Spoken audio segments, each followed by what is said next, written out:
jump on over to my craft cam and share with you a decoupage project.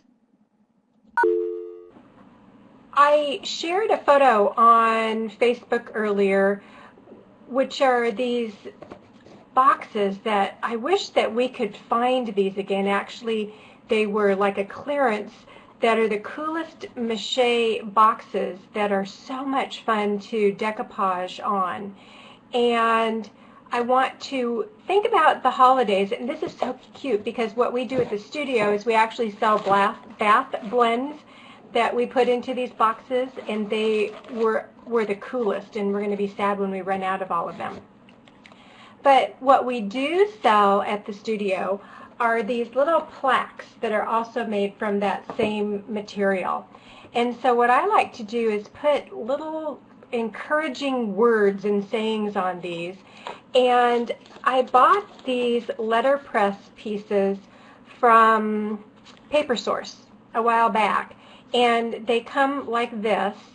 And what I like to do is antique them either with just brown or antique them with color, and then add them onto different projects. The other thing I like to use for my decoupage is wallpaper. And I don't know how many of you have sources these days for wallpaper books. For a while there, it was really, really easy to get wallpaper books, and we have a great friend here in town whose son was in the wallpaper business, so my sister Candace got some really great wallpaper designs. And so to do your decoupage, of course, what you want to do is cut your designs out of your papers or your wallpaper. And so I like to just grab several sheets, and when I'm sitting there and just need a break from something else, I just start cutting out my designs. So take your papers, your wallpaper. Hot Off the Press has some great books that have inspired sayings, and I like to grab these too because I like to put some inspiring words onto my boxes or these little plaques that I make. So take a look around your studio, take a look at some of the magazines that you may subscribe to, and you can cut those apart.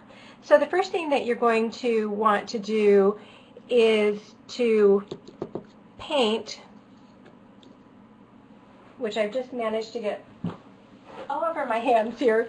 You're going to want to paint your piece first with your acrylic paint. And one of my favorite colors here, this beautiful teal. And sometimes you may find that you need to put a second coat on. Let this dry completely before you go on to your decoupage project. Hey, how many of you grab your hair dryers to accelerate your paint in drying? We use the hair dryer a lot at the studio, and sometimes we forget that we can really rush the process. So this is one of the plaques that I painted earlier, and I thought it would be really pretty to just remind a friend to have some patience. I think we can all use a bit of patience. What I'm using for my decoupage tonight is the Collage Posh from Aleene's. It does come in a matte finish, a glossy finish, and sparkles.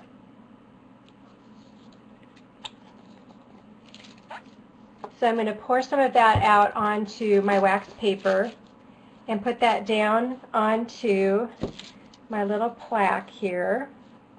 Put it on the back of my letterpress paper.